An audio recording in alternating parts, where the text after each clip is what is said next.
Salut, aujourd'hui on va parler du thym. Comment semer du thym?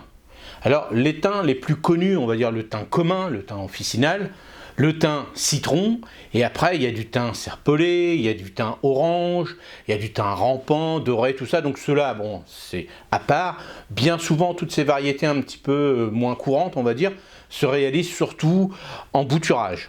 Alors comme le thym citron, lui, est plus facile à faire en bouturage, ça je vous ferai une vidéo là-dessus, comment bouturer votre thym citron. Et il existe aussi un thym orange, que moi je cultive à la pépinière, où lui, là, je le bouture. Et j'ai réussi quelques semis, et les semis ont marché. Mais là, on va parler du thym officinal, le thym que vous connaissez tous. Et ce thym-là peut se semer, donc on achète ça en petits sachets. Alors c'est du thym, on appelle ça du thym d'hiver, du thym commun, vous voyez. Vous regardez derrière l'étiquette le thym que vous voulez par rapport à votre région.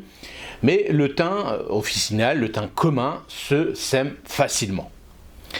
Il faut quelques astuces, c'est-à-dire que déjà, moi je vais le faire en plaque, c'est beaucoup plus facile après à le rempoter.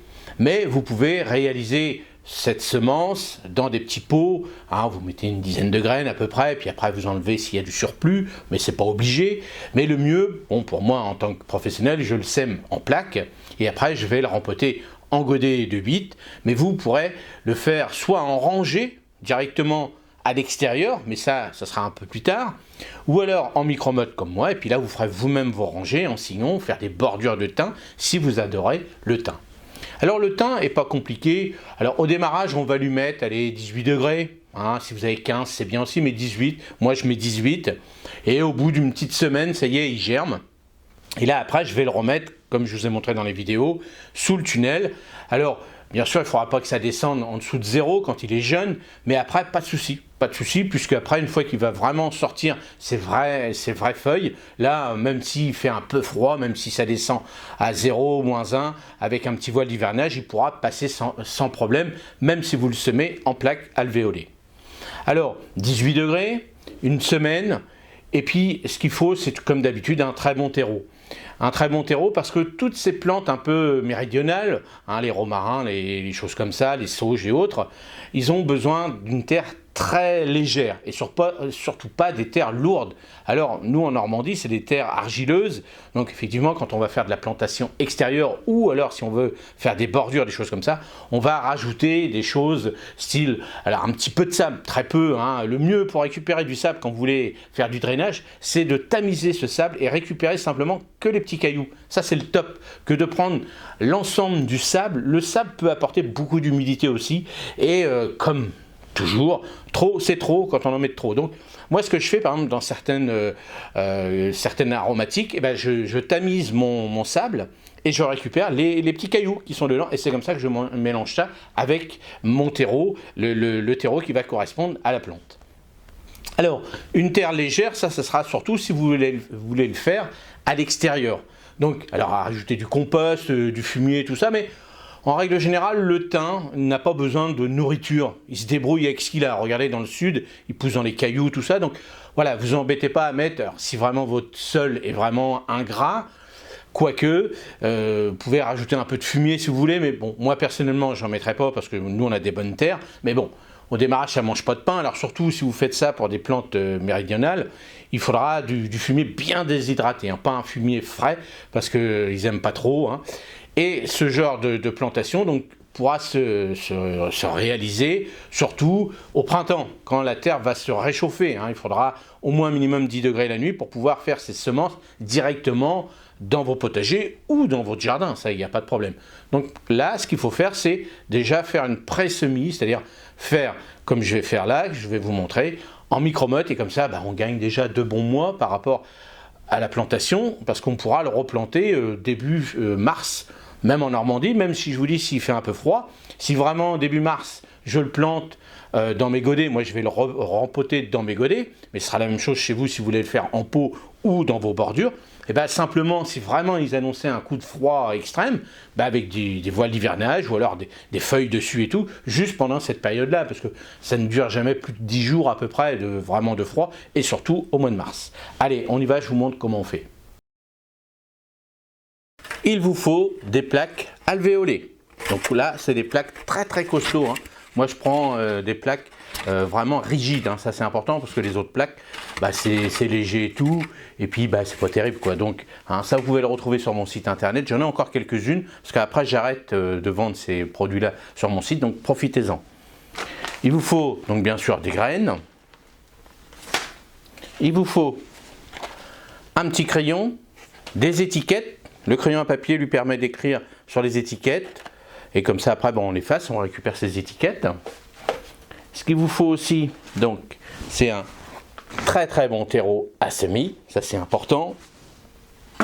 Et moi, comme je vous avais dit aussi, pour l'arrosage, j'avais modifié un petit pulvé qui était plus ou moins abîmé, hein, le bout s'est cassé, donc, et en fin de compte, ça me fait un super petit truc pour arroser vraiment tout doucement mes alvéoles, et je peux vous dire que c'est vraiment le top, parce qu'en pulvérisation comme ça, on en met toujours plus ou moins que là, hop, ça permet vraiment d'arroser, et je vais vous montrer ça à la fin de la vidéo.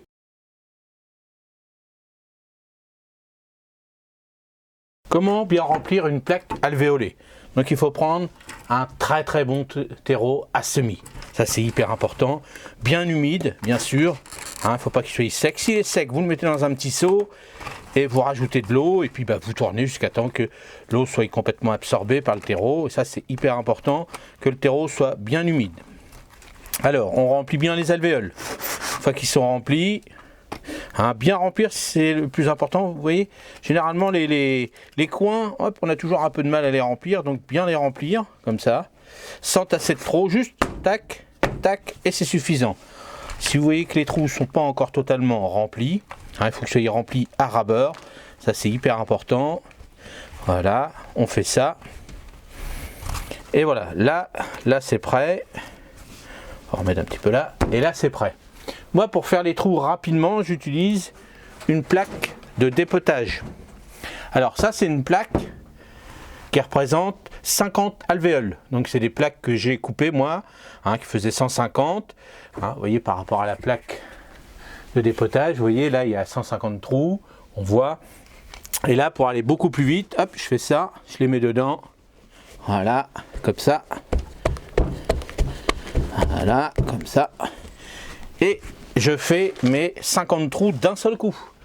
Et comme ça me permet directement, les trous, les pré-trous sont faits, et je mets la graine qui correspond, bien sûr, aux semences que je vais faire. Alors maintenant, on va attaquer. Donc vous voyez, les petites graines, c'est très fin. Hein. Donc moi, j'en mets beaucoup. Hein, j'en mets, allez, pas plus d'une dizaine, mais j'en mets quand même. Hein. Donc là, tout simplement, hop, on y va. On a fait les petits pré-trous, hein, comme d'habitude. Alors après, vous n'êtes pas obligé de les compter. Hein. Ça, vous voyez bien. Alors, c'est vraiment de la petite graine. Hein. Donc là, moi, je ne vais pas recouvrir. Hein. Je vais vraiment laisser comme ça. L'avantage, c'est que ça me permet de surveiller la germination. Alors, comme d'habitude, il ne faut pas oublier de surveiller, c'est l'humidité. Pas trop non plus, mais il ne faut pas oublier, puisque vous allez les laisser dessus comme ça. Donc, ils vont sécher. Alors, comme d'habitude, hein, je le répète, comme je dis dans les autres vidéos, si vous faites ça sous vos châssis et autres à l'extérieur, faites attention, à cette époque-là de l'année, les rongeurs, ils cherchent à manger, et les petites graines, hein, même les oiseaux, hein, ils peuvent venir si vous avez moi j'ai vu que j'ai des petits oiseaux qui viennent, ils ont dû nicher, j'ai des petits rouges-gorges qui sont dans mon petit tunnel, donc je sais que si je sème des petites choses, ils vont aller se régaler un petit peu, malgré qu'ils vont me donner un petit coup de main si j'ai des pucerons, des choses comme ça, mais voilà, bon, après il faut accepter ou pas, hein, moi je ne vais pas les perturber, je sais que les rouges-gorges mangent énormément de limaces, énormément de pucerons, de chenilles, tout ça. Donc bon, si j'ai un petit couple comme ça qui est pas loin de mon tunnel et qui vient régulièrement dans mon tunnel, ça m'arrange bien, comme je ne mets pas de produits chimiques sur mes aromatiques. Donc comme ça, voilà. Bon, après, évidemment, il ne faut pas que j'aille non plus une nichée complète d'oiseaux qui viennent. Mais bon, des fois, je vois chez certains amis, ils ont des nids d'hirondelles et tout. Bon, les nids d'hirondelles, ça fait de la merlouille partout. Donc là, bon, là, c'est plus embêtant. Mais ça, j'ai pas de problème avec les hirondelles. Je pense que comme j'ai les chats, ça régule aussi. Et vous voyez. Donc là, j'ai fait une petite plaque de 100. Vous voyez, alors bon, je vais un petit peu plus vite que d'habitude. Hein, mais sinon, bon, ça, c'est la petite graine. Donc ça, on en trouve un peu partout maintenant. Hein. Je me demande même si chez Lidl, vous n'allez pas en trouver. Pas très cher. Oh, c'est pas la peine de peut-être en faire. Moi, c'est une plaque de 100 que je vais faire pour l'instant, parce que j'en fais plusieurs dans l'année.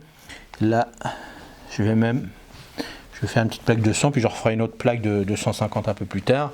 Mais vous voyez, hop, c'est très très simple. Donc après, je recouvre pas, et puis là, je vais arroser, puis je vais mettre mon étiquette. Alors maintenant, on va arroser. Donc on y va, hein, toujours avec mon petit système. Vous savez que le fait d'arroser comme ça, bon, bah, ça enterre aussi un petit peu les petites graines. Hein. C'est pour ça que recouvrir ce genre de graines qui sont très très fines, bon, voilà, c'est pas nécessaire, hein, surtout quand vous les protégez comme ça, comme moi. Donc là, c'est vraiment léger, hein, c'est pas la peine d'en mettre beaucoup plus. Ça sert à rien, et puis on surveille, donc elle est en fonction de la chaleur, une fois la semaine à peu près, hein, mais vous surveillez, si c'est gorgé d'eau, il faut mieux reporter l'arrosage. Voilà le nom comme d'habitude, et je répète, hein, toujours bien marquer le nom pour savoir comment ça marche en fin de compte là à cette date là. Est-ce que Rodolphe nous a dit c'est 10-12 jours à peu près que ça va germer, est-ce que chez moi c'est ça, comme ça vous notez, et puis comme ça vous savez comment ça fonctionne chez vous, et surtout par rapport aux régions, par rapport, mettez bien la température que vous avez mis chez vous, hein, si vous avez mis vraiment 15-18 degrés ou pas, voyez, si vous avez mis que 15, est-ce que ça va mettre 15 jours à germer, ou est-ce que 15 c'était 10-12 jours c'était suffisant. Donc vous voyez, tout ça, ça permet de savoir par rapport à l'étiquette, par rapport, après vous notez, et c'est comme ça pour l'ensemble des semis que vous allez réaliser, surtout en début d'année. Allez, moi je vous dis à la prochaine vidéo, salut!